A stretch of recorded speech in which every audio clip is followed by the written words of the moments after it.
Hey! Hi, this is Dr. Christine. And Dr. Colin. And we are your co-hosts for the exciting new podcast called Love, Scrubs, and Stories, where we dive deep into the world of dating and relationships and go beyond the people wearing the white coats, the scrubs, and the stethoscopes. Come join us on this journey where we engage in dialogue and share stories of love, heartbreak, resilience, and triumphs. And we also navigate our professional lives with our hearts on our sleeves. Please remember to subscribe and hit the notification button to stay up to date on all future episodes. And we look forward to seeing you inside. Hello! Hi, everyone. Welcome to the Love, Scrubs, and Stories podcast, where we dive into all things dating and relationships, and we cover topics of love and heartbreak and resilience and triumph and so much more. I'm your co-host, Dr. Christine Nguyen, founder of White Coat Romance. And I'm Dr. Colin Zhu, founder of The Chef Doc. And if this is your first time visiting and watching and listening, please hit that subscribe button so you don't miss a beat. And this is not just for singles, but also people that are in committed relationships and everywhere in between. So, but we do serve the healthcare industry, and because we just love them, and we're healthcare professionals ourselves. So this is our community, and we want to amplify your voices and share your stories. So we have a great story, a great guest to bring on. But before we do, let's talk about how does one go about in meeting somebody, right? So we have online dating, or there's we can just literally talk about hours and hours. You mean how to connect with another human being that you personally want to, do stuff with? How does that happen in this world? So how do you navigate the world of online dating? How do you navigate the world of meeting someone in the wild, And, we have heard about matchmakers, and there are dating coaches out there as well. So there are a lot of options. Yes. And we also have, dating apps, especially this one. Well, she's not a dating app. She just created one. She was like, I'm just bored. And, let me just do this because I'm not busy already. Right. Come join us. But yeah, to answer your question, so I used to work as a locums, so I'm family practice trained, and, I just wanted to be more adventurous. So after residency, I just either said to myself, I'm either going west or going south. So I did locums. And for those of you who don't know what locums or locum tenens is basically you're kind of like a substitute teacher for doctors. So you pick up shifts in anything, hospital setting, community. And I didn't know anyone when I arrived to these, cities. I was in Vegas, I was in New Orleans, I was in Seattle. I didn't know anyone. You went all over. I didn't know that. Yeah. I like I said, I like to travel. So, how would I meet and connect with people? I went on meetup.com, and it's a huge, community. It's a global international community, and you find your like interest. At the time, I wasn't looking to meet a romantic partner per se, but I just wanted to meet people in general, just to answer your question. But, you may, run into your love, your life, but yes. Yeah. And you may, right? But, online dating apps, I mean, there's the paradox of choices, and there's it seems like there's just matches after matches that can be connected. But how do you, perhaps if you want more guidance on how to navigate the world of dating apps, or how to navigate with meeting someone, at a local event or at a restaurant, or you're about to say golfing. Bar. Local bar. I'm like, nah. Been there, done that like a bajillion times, Yeah, what if we wanted a little more guidance? And so, so there are dating coaches and there are matchmakers that, could help us if we would like to, someone, to give us that more guidance. And so our today's guest has had experience. She has her experience, with this. So with this and a wealth of knowledge in terms of dating coaches and matchmakers. And so we'd love to hear more about her story and her experience. So why don't we introduce her? We have Dr. DeeAnn Wong. She's a double board certified adult, child, and adolescent psychiatrist in San Diego with over 20 years of experience. She holds a bachelor degree in music from Loma Linda University and obtained her medical degree from Loma Linda University School of Medicine.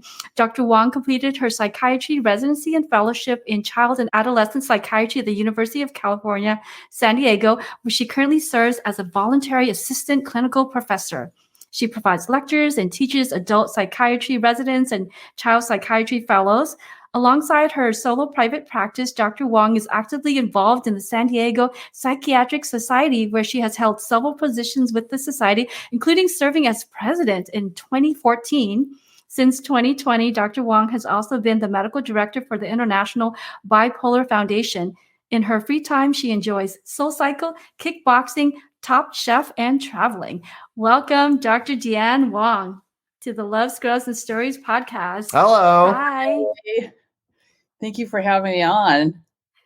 Well, thank you for joining us. And, you're part of our White Coat Romance community. And I was noticing you because I was like, who is this amazing, psychiatrist? And you were always like sharing these like pearls of wisdoms and tips and tidbits. And I just thought, it was just so incredible that you were so open to like helping everyone in the group whenever there were questions or like tips. And you're like, here's a link on this, or here's, consider this. And so I greatly appreciate you so much, DeeAnn. And thanks for joining us today on the podcast as well, to be able to share with our wider audience.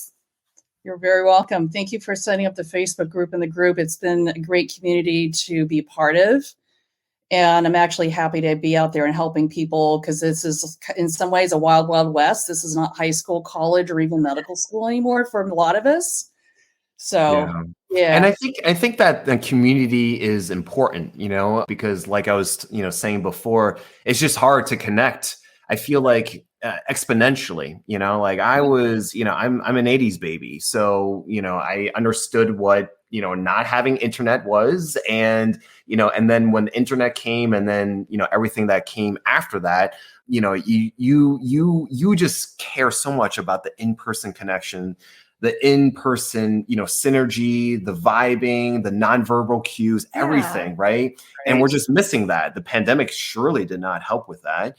And so just connecting is just, I have my qualms about online dating and whatnot. So we all do.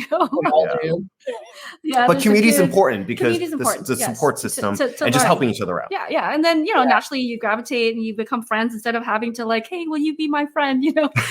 We naturally become friends and like form these relationships and these bonds, and we're all here to support each other and also root for one another as well. So let's start off. We want to, learn more about you and, your roller coaster ride in terms of the dating and relationship landscape. So let's bring us back to the beginning. What was your original dating intention? What did you want in the beginning? And when you went into that roller coaster ride, quote unquote, what did you encounter? Right. So let me see how far back to go. Long story short, I had not dated for well over 20 plus years because I was in a marriage for quite some time that ended in divorce, which was not in my doing. And so I knew coming out of that divorce, I wanted to be in another long-term relationship because that's really the way I'm built. I've never really been built for the casual dater or the, meet someone for a few weeks and okay, next, or a few months and next. And so I've always been very much that long-term relationship kind of minded person. What I also knew was that it was going to be harder for me to meet people because all the people in my cohort they're all married with kids. Yeah. So it was in some ways having to sort of rebuild somewhat of a social network. And I did sign up for some meetups, not only to try to just meet people, but also one of the things I learned from listening to one of the Matchmakers podcasts was she's like, be open to anybody, smile at people in the grocery store, talk to the person next to you. Everyone's stuck on their phone like this all the time. And she said, you're not even open to the world around you. And she said, you never know who you're going to meet up with, who you're going to form friendships with. They may know somebody else that may be a good fit for you. So that was kind of my mindset in the beginning, was like, how do I even go about meeting people socially? I also work alone. I'm a solo private practice. I don't do any hospital work. And so I'm very isolated in that way. I have my professional community, but it's different than a social community. So basically, when it came to dating, not only was it just, meetups was the one way of doing it. I also knew that there's online dating, which is a thing now. I was very concerned, obviously. It's a big thing now. Yeah. I was quite concerned for my own privacy because I see patients. I'm a psychiatrist, and the nature of that kind of business is the rule of thumb is I know a crap load about my patients' lives on a very intimate level. They really should not know very much, if at all, from my life. And that's pretty much stays a professional wall no matter what. And that's one of the things about doing psychiatry is I'm not there to talk about my life. Neither should the person really know about my personal life. I'm there to really help them and focus on them. So when it came to online dating, I was like, what if I run into prior patients, current patients, future patients that was less of an issue, either current or past? Obviously, I've got personal information online that I don't necessarily need my patients knowing about. How do I handle this? So the first thing I thought of, well, let me look into Matchmakers in terms of trying to get a sense of what do they do, what do they not do. Maybe this is a way to kind of get into finding someone for long-term without having to put all my, a lot of my personal information out online. So when I started looking at all this, one of my friends had a friend who was also dating as well. She had given me the names of 2 matchmakers, which was probably my actual foray into finding matchmaking services. Mm-hmm. And during my research with this, what I discovered is there's a difference between dating services and matchmaking services. A dating service is like, it's just lunch. And it's a company where these people are sales heavy, high pressure sales tactic. And they just want to say, okay, we're going to put you on 6 days. It doesn't matter if this is somebody that would even on paper remotely fit what you're looking for. Matchmaking services is different, where it's really a person is not only interviewing you and listening to what your likes or dislikes, your preferences are, they are interviewing potential people to match you up with. And there's different styles of companies within the matchmaking arena. That said, when I talked to a few of the matchmakers, some of the things that I really went into the mindset was I am not going to be plunking down tens of thousands of dollars unless I understand their business model, how they think, very nitty-gritty stuff about how they put people together, how long have they been in business, how updated is the website. Like the big business and the amount of money is huge. I was just like, almost, I was like in shock when I heard about some of the prices. Oh yeah, we were charging. It's whew. Did you utilize both dating services and matchmaking, or you just went through matchmaking? I went through matchmaking. So what ended up happening is I ended up interviewing 3 different matchmakers. One of them that I ended up hiring to be basically their client, meaning that they're my headhunter. I'm not just on the Rolodex for their paying clients. Right. Is a matchmaking company called Catch. It's out of Orange County in Southern California. They specialize in Asian women. I was given their name by another matchmaker who's been around the field for probably 20 or 30 years at this point. She's solo proprietorship, solo business. I was a little hesitant at first because the Asian thing felt like it's a little racist, a little fetish, blah, blah, blah. I had to sit with it. Wow. I was like, I was like, is there like a certain population that is like, would be, like they serve just Asian women, or what So what they do is their entire contact list of potential women are all Asians. Can be East Asian, can be South Asian. And they will match you up with men who are interested in Asian women for whatever reason. Whether it's a visual thing, whether it's they've got some stereotypical cultural thing, who knows, whatever. I had to sit with it, and I kind of realized I can't change my genetics. This is what it is. If I want to maximize, my potential getting out there, I got to take the leap, right? So what I ended up doing was you could sign up for free on Catch's website, just put in your profile. It's very, very specific in terms of photos, height, weight, likes, dislikes. Are you married, divorced, single? Do you have kids, no kids? Are you smoker, non-smoker, drugs, no drugs? It's pretty standard across all the matchmaking fill-in forms. And then what I actually did was set up an appointment with the owner of Catch Matchmaking for an actual interview, because she also hires clients, both male and female, and she becomes your personal headhunter, your matchmaker, and goes through her directory and she can't find somebody, she'll, contact other matchmakers. So I actually did hire them. And what I liked about Catch is that, one, it was a solo proprietorship. It wasn't like some of these real blinged out websites like 3-day rule, matchmakers in the city, where it's like you're looking at the website, it's flashy, it's great, but it looks like it walked off of the pages of E or Bravo. And it's like, for me, I don't need that. That's not what I'm looking for, Don't ask me. We're trying to paint a picture of the lifestyle that you could live. It's right, essentially exactly. what the marketing is. The marketing angle is. Right. And I'm like, that's not who I am. People who know me, I'm pretty down to earth. So it's like, yes, I like nice stuff, but, pretty down to earth. It's not going to be blinged out. So I went with Catch, and trying to remember, she has a contract where you sign up for 6 months. And then she also, within that time, they aim to put you on one quality date per month, give or take.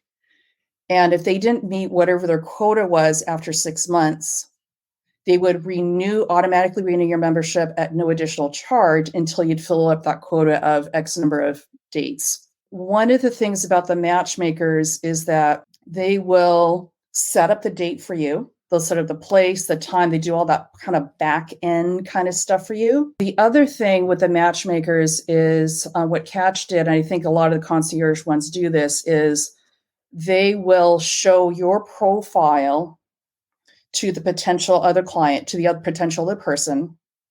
They will say yes or no, let them choose first, and then they will come to you and say, hey, this is who we have. What do you think? This is what we take of them. Here's some of the pros that we see. Here's some of the cons. Then after the date, they get feedback from both parties.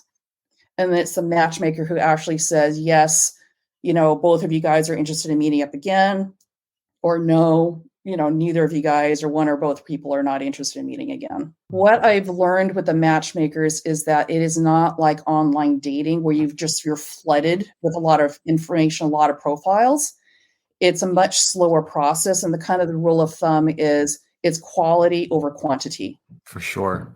And so I think when people are thinking matchmakers, don't think they're going to be giving you a date a week. It doesn't work that way. I mean, you just said, one per month. I mean, like 6 profiles, we can do that in 6 seconds, Right. So yeah. Right. I mean, something about that. Is it like the dopamine hit of like all these matches? Oh yeah, online? for sure. It's got to be right that people are just like, it's that potential of the possibility of like. It's almost like the Instagram for dating. Yes. You're just swiping for the visual effect. Right. Me personally, I've done matchmaking in the past myself, and in my personal experience, I feel that the first match needs to start with you and the matchmaker, Right. and to have that good rapport. Right. I personally have gone through 2 different services before, and I felt that the match with my matchmaker was not the best that I could, have garnered, have cultivated, right, for whatever reason. And I feel like when someone on the other end that's trying to find matches for you, if they don't understand you to your confidence level, to your satisfaction level, it's almost kind of moot at that point. Wouldn't you agree, DeeAnn? I totally agree. I mean, that was one of the things that when I was looking at different matchmaking services was finding one that I felt like they could relate to me on my level. They would understand A, what I'm looking for, B, kind of who I am as a person, and not just throw random people my way. Because I had talked with one of the fellows that I'd supervised, and she moved to Los Angeles, and she had plunked down a ton of money for a matchmaking service in Los Angeles. And granted you, she just finished fellowship. It's not like she has a lot of money. And she had horror stories. She said they set me up with some guy who was like way outside my age range. They set her up with some guy who I think there was something else. There was like clearly whoever was finding her guys wasn't even listening to what she wanted. And with Catch, I felt like they really listened to who I am, what I want, what I'm really looking for, long-term stuff. I also interviewed another matchmaker who's based in Los Angeles and now in Santa Fe, New Mexico, Julie Furman. She's been in the business, I think, 20, 30 years now.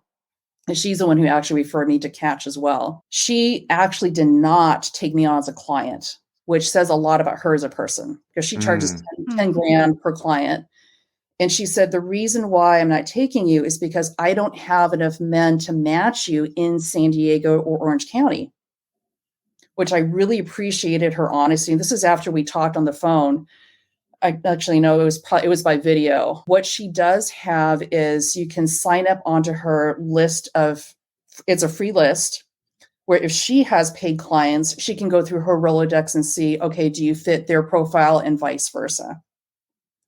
And then if you want to move up further in the ladder in her chain, she has what she calls mitzvah matches, where she'll match two people because she looks at them, she looks at the profiles, hey, this might be a great match, and she just gives it to you for free. It's comped. See. So with Catch, did you feel like you had quality matches that were within, the realm of like what you were looking for? So I had ultimately one date with them because by the time they came around with between the first and the second, that's when I met my boyfriend. So it's like, but so that's a good, I don't want to go into that segue just quickly. Yeah. I just wanted to comment how my impression of DeeAnn, we actually don't know each other before this episode, but my impression of you, DeeAnn, is you're someone that knows what you want, and you have confidence, and there's a certain aura and energy that I feel from you that you know what you want, you know what you're seeking. I feel like one of the other issues with online dating is the person that's using it, the end user, and they may not even know what they want, right? They may, I guess, try to figure it out just by swiping, right? But that's not really doing enough of the deep work of like really, what is it that you need in a partner? What is it that you need, in life? I guess it just depends on what relationship status you are seeking, right? So how much of that, how did you come about arriving to that point? And let's transition to dating coaches. Yeah, actually, before we even get there, I'll let you comment on that, DeeAnn, and then I actually thought we add a little fun thing in between. Yeah. Okay. So how I got there was multi-leveled. So first and foremost, after the divorce, I actually sat down and wrote a list of what do I want? What are the deal breakers? And what are the things in between that I want, but I'm willing to have some wiggle room on it? And what helped me refine that was as I was talking to the matchmakers, they ask you those questions. What do you want? What are your absolute deal breakers? And then I kind of knew in my own head, okay, here's the things that would be gravy on top. Here's the things that would be great to have. Nice to have. Bonuses. Yeah. But it's not like, okay, this is what I need to have. This is what I have to have. And I wrote it down. And I used that really as my North Star when I was talking to other matchmakers and I was looking online, just keeping that criteria in my head. Also, being flexible within certain parameters, because one of the things that is tricky, at least for me as a physician and having this much education, I need somebody who's got comparable education. I hate to say it. It's important to you. It's important to me, and they talk about you date on the margins, you kind of expand your filters in terms of height, in terms of age. Dating for me on the margins is someone with probably a bachelor's or a master's. My preference was always minimum of a master's. I need someone with a doctorate, MD, PhD, attorney, ideally, because it's something that was important to me. And it's something I've also realized is that I like smart people.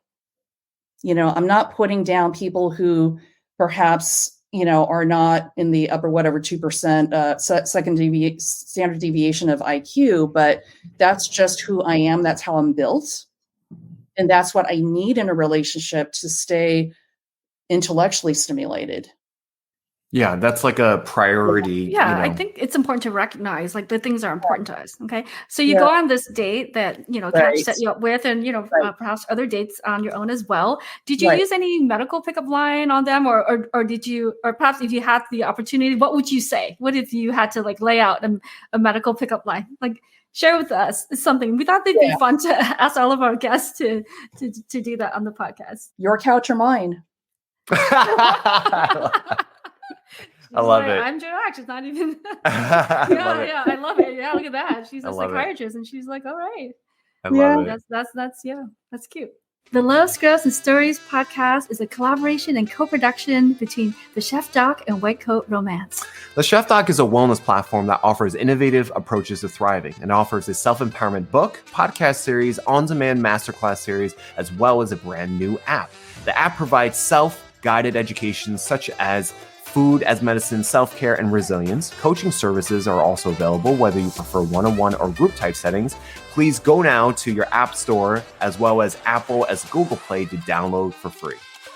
White Coat Romance is a dating app for healthcare and health-related professionals and students in the US and Canada. It's a lively space where you can find love, companionship, and build meaningful connections with like-minded professionals. If you're single, go to the App Store and Google Play to download and join our vibrant community. As we both serve these amazing communities, we also acknowledge the value of continuing education. Therefore, we're super excited to share an enticing opportunity with our listeners. Our episodes are continuing education eligible. That's right. You now have the opportunity to earn valuable credits while enjoying our content. Rest assured, the episodes will always remain free as we are committed to supporting our communities and amplifying the voices of healthcare professionals. To get a better understanding of how this works, the first 3 episodes are free to obtain, then the rest of the podcast episodes are at a nominal cost.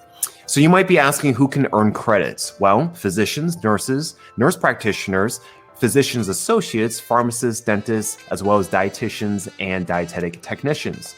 If you find yourself in need of CE credits, we kindly ask you to consider directing your CE funds towards supporting our cause. Your contribution would greatly help us nurture our podcast production and continue to bring you valuable content. We are deeply grateful for your support. From all of us here at Love, Scrubs, and Stories podcast, thank you so much for choosing us. And enjoy the rest of this episode. Yeah. So tell us about, before we get to your, you went on before you were, I think you said before the second match, you met your boyfriend, right? Right. And so tell us a little bit about experience with dating, like date coaches, right? Because many people who are listening to this may not even know they exist. You have like, health coaches. What do they do? You How have are they life different, coaches. You didn't, Yeah, break it down for us. Yeah, we know Hitch, right? So Right. So with dating coaches, it was interesting. So there are dating coaches who only do that. There are matchmakers who offer date coaching as part of their package or a separate package. So it really varies from person to person. The date coach I ended up ultimately going with is Evan Mark Katz. He's out of Los Angeles, and he runs a program called Love You. And I had actually listened to his podcast for probably a good 9 months before ever signing up, because I wanted to understand, how does he think? What is his philosophy? How does he approach the dating thing? And really what I was looking for was, how do I even put a structure or a framework to online dating? I mean, it's so, this is not something I grew up with, kind of learning how to use. It was like, how do I even make sense of this? And as I was listening to Evan's podcasts, it was really clear that he had a formula called 222. Basically, it was a way to screen interested guys in or out with putting in, quite honestly, not a whole lot of effort. Not having a lot of time or energy myself, that was the other piece of it. It's like, I can't be going on coffee dates 5 days a week. I work full time. I'm sorry. I mean, it's tiring for me.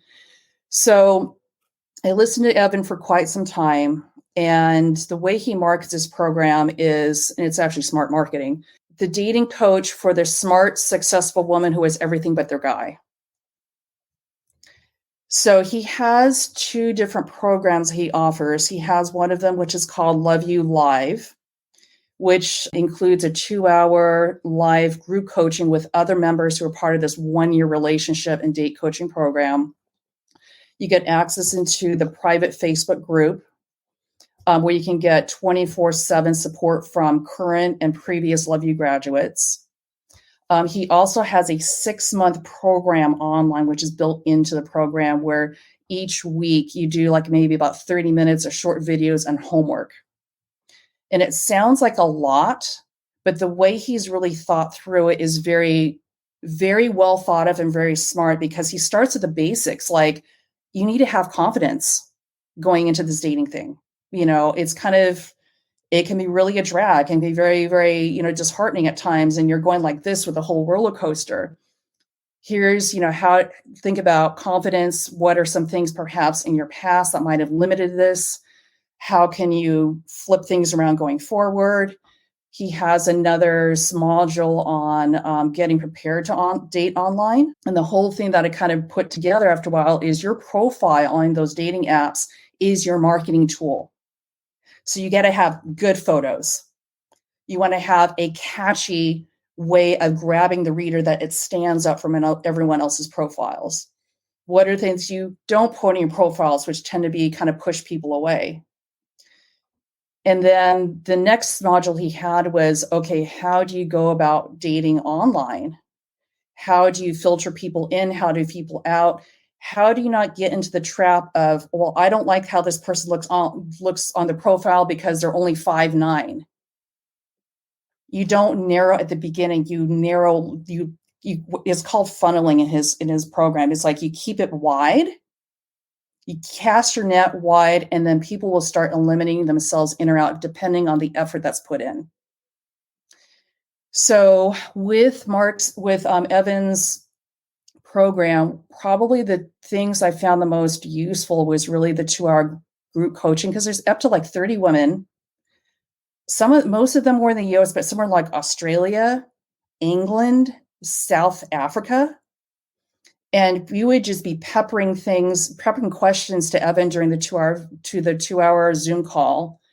At the beginning and the end of the Zoom call, he would break you up into small groups of like 2 or 3 women, and you could kind of chat more, get more into, I had a crappy week, or this happened to me, or, catch up, how are you doing? And the support was incredibly helpful, because one of the things Evans really tries to kind of keep out of his program, and also his private Facebook group, is people getting very snarky, very sarcastic, dissing guys. They all suck. They're all like this. They're all losers, blah, blah, blah. It's the bashing. Yeah, it's really unnecessary. It would just end up being like a forum. Right. It's very unproductive, and it's not right. It doesn't help anybody. Yeah. Yeah. And that's something that he really he really preaches that, where it's like, guys, we can sit here and bash all we want, but are you getting what you want? No. Stop worrying about it. Stop overthinking. Stop wondering, why he left. Stop wondering why he ghosted. You keep going. You keep going. You keep going. Yeah, it's where do you want to focus your energy is essentially what we're talking about, right? Do you want to keep on, perseverating over those negative thoughts and the negative energy, or shall we move forward, right? This is why you're here, right? This is what you're paying the money for. Right. So just help you move past that. Yeah. Yeah. So in terms of, so you gained some insight there, you gained, some insight and experiences of doing matchmaking. You mentioned about dating services, but eventually you ended up being in a relationship, not on any of those, right? So can you share, how you guys met, and what do you think happened from your end that, led, because we're like, what, 7.8 billion people? Like, it's like, how did you arrive to that moment where you met, your now current significant other? And also, were there like lessons or things that you've learned through the matchmaking, coaching process, like things that you brought into, put yourself in a position that optimized the opportunity to meet your person?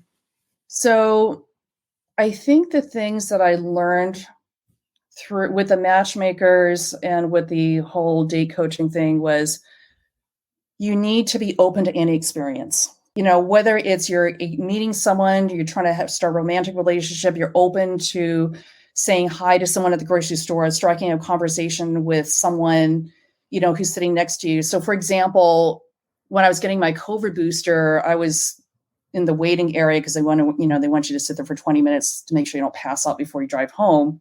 I was sitting next to another woman. I don't work at UCSD. We were both masked.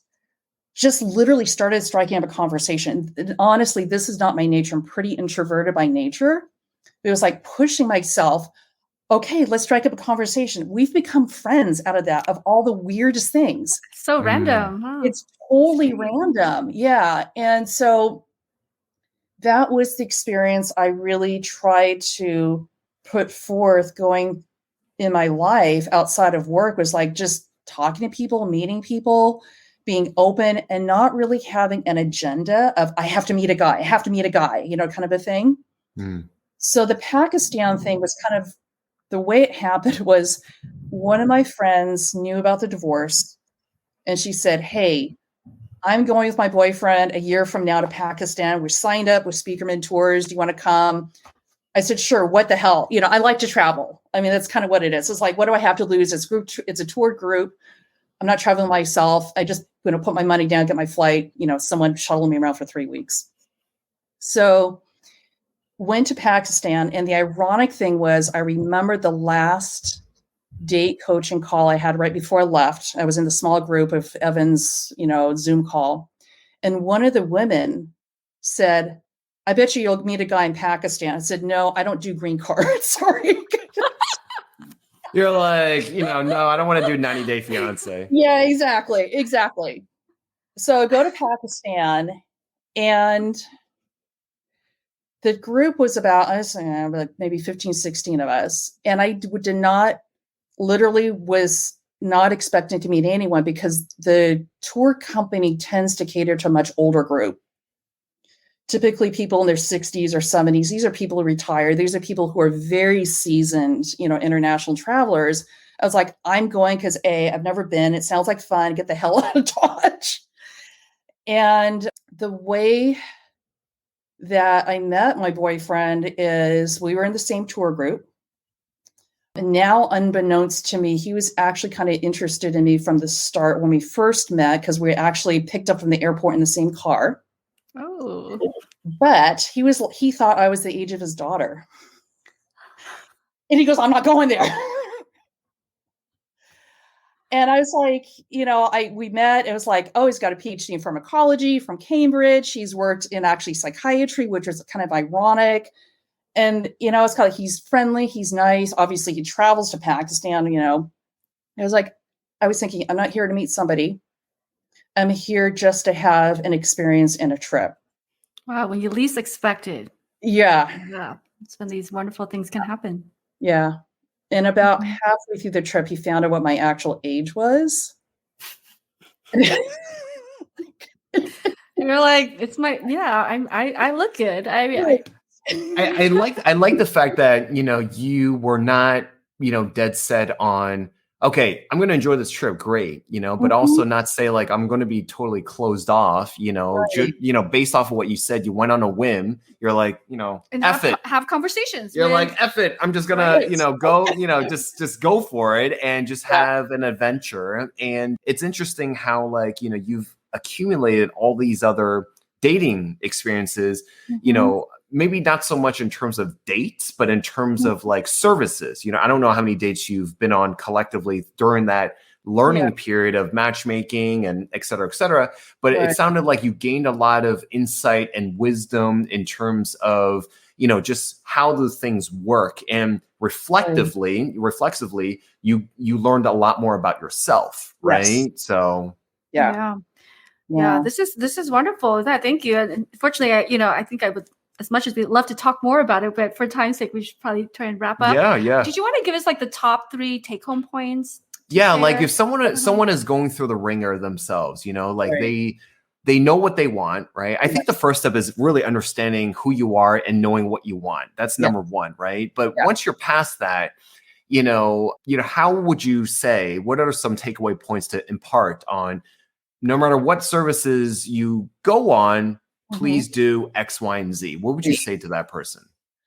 I would say when you're looking at matchmakers, you really want to vet the business very carefully. You want to understand their business model. You want to understand really the psychology of how they think. And I think, Colin, to point out what you were saying is, okay, am I a good fit for this matchmaker and vice versa? If I feel like this person doesn't get what I want, or perhaps this person's particular clientele is not what I want, is this necessarily going to be a good fit? And I think what we need to think about when we're in the mindset is we're hiring these people, not the other way around. I think sometimes, because we're like excited, we are anxious, we are just want to be in a relationship, we just want it over and done with quickly. it's too easy to give up those thousands of dollars to a company that may not necessarily be the best fit. And there's no and I hate to say it, there's no guarantees. And the matchmakers are told that too. Yeah. You know, it's like, we'll try to set you up, and what they also say is the subsequent dates, we get a better idea of what your likes, your dislikes, preferences, so they can hone in. Yeah. But again, there's no guarantee. It makes sense. Yeah. I mean, we think about how much time and effort and, money, I mean, that we put into our career, right? I mean, it's good to kind of offload and delegate, you know what I'm saying? And I think you also shared some really good insights in terms of doing the due diligence of, listening to other dating and or relationship experts, Right. and I love the fact that before you participated, you listened to this guy's podcast for 9 months just to see if his thought processes resonated with you, and whether, you would have felt comfortable, because like you said, your professional life going into your personal life, it's very vulnerable transition. So you want to be comfortable no matter what services, app, or, podcasts or, thing that you go on. Right. Definitely. Yeah. Great. You want to do a rapid fire? Yeah, I thought we end this with 10 rapid fire questions, and it's going to be fun. It's a great way for our audience to get to know you better. And so Colin and I will alternate, and just whatever comes to mind first. Okay. I will start. Netflix or YouTube? Ooh, neither. You're like, she's like a book. Okay, so dating preferences. Would you rather go dancing or do karaoke? Oh God, neither. She's like, neither. I'm introverted. We got to find introverted questions. I know. Okay. All right. So, are you a sweet or savory person? Ooh, that depends on my mood. It really depends. So if it's for snacks during the day, probably sweet. If it's on the weekends, probably more savory. Would you describe yourself as more of an active listener or a great conversationalist? Definitely active listener. Great. Superpower for a perfect date. What do you think would be most useful? A superpower? Yeah. I think. Mind reading, invisibility. I would say mind reading, although given my profession, I'm pretty good at assessing reading people. Yeah. And I don't know if this is my fourth or fifth, but you're the funniest dating app bio you've come across. Oh, funniest one. That's a good one. To be honest, I have not seen any bios or profiles that really grabbed my attention.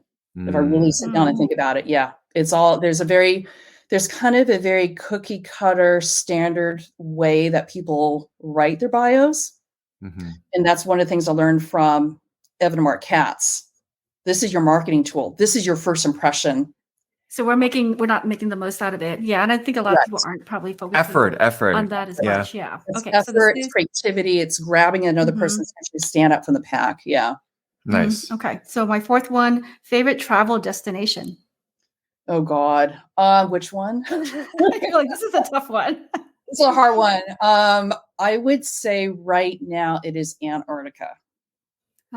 Wait, what was the question? Worst or best? Favorite travel destination that you've experienced or you want to go on as a bucket list? I have experience and I'm going back in January. Oh, nice. Oh yeah, it's my favorite too. I went a few years ago as well. Most awkward goodbye. Would you say it's a high five or an awkward side hug if the date, doesn't really go so well? I would probably say the high five because it's more bro. Like, what do we just do? Leave out of a bar? Right. It's like, and everyone's like funny about touching, right, so it's kind of like you don't even know. So, or have you had the head bonk? That happened to you? Which is like, oh my god, the fist bump too. So awkward. Okay, last one for me: cuddling or holding hands. Definitely cuddling. And what has been your funniest excuse to end a bad date early? Gosh, this is like years ago. And it was I was actually true. I actually had a bad stomach ache that night after dinner. And the date itself wasn't bad. I mean, I remember the guy, he was nice, he was pleasant. He clearly wanted, more after dinner, but I was like, I really was not feeling well. And he never called after that. So I'm like, all right, it's what it is. So. Gotcha. Okay. DeeAnn, thank you so much. We really appreciate, your insights, your experiences, what you've learned and how you went about traversing, we're all in the same boat, we're both actively dating, or she has a white coat, romance, community, and we love people, we're physicians, you're a psychiatrist. So it's interesting on what we've learned, both ourselves and professionally, and how we kind of, flip back and forth. So we really appreciate, how you went about it and sharing your story. Yeah, Yeah. you're very Thank you welcome. for your continued contributions to the group, and I love hearing your story. So what would be the best way if anyone wanted to reach out to you and hear more from you about your pearls of wisdom and the lessons that you've learned, and perhaps, if you'd be open to providing some guidance for some of our single folks who are still out there looking, what would be the best way to get to reach you? Probably the best way is reaching out through me via Facebook. Yeah, probably just direct message. Yeah, that's probably the best way. Awesome. The other way is if they want to do it more formal, they can go through my work website. So my website domain is DeeAnnWongMD.com, and there's a contact us, and they can just say, hey, I want personal stuff. That's fine. And then Awesome. Yeah. Well, thank you so much, DeeAnn, again. We really appreciate it. Guys, thank you so much for watching another episode. If you like this, please like, comment, and subscribe. And if you feel like this is a benefit for someone else, please let them know. On behalf of Dr. Christina and I, until the next episode, please say goodbye to DeeAnn. And thank you so much. And we will see you next time. Yep. Goodbye, everyone. Bye. Bye-bye. Hey guys, thank you so much for watching and listening to this channel. If you enjoyed this, please like, comment, and subscribe. And if you felt like this was a benefit for someone else, please let them know as well. As a reminder, this channel does not offer medical advice. All opinions expressed are ours and our guests only. It is for general informational purposes only and does not replace professional healthcare services.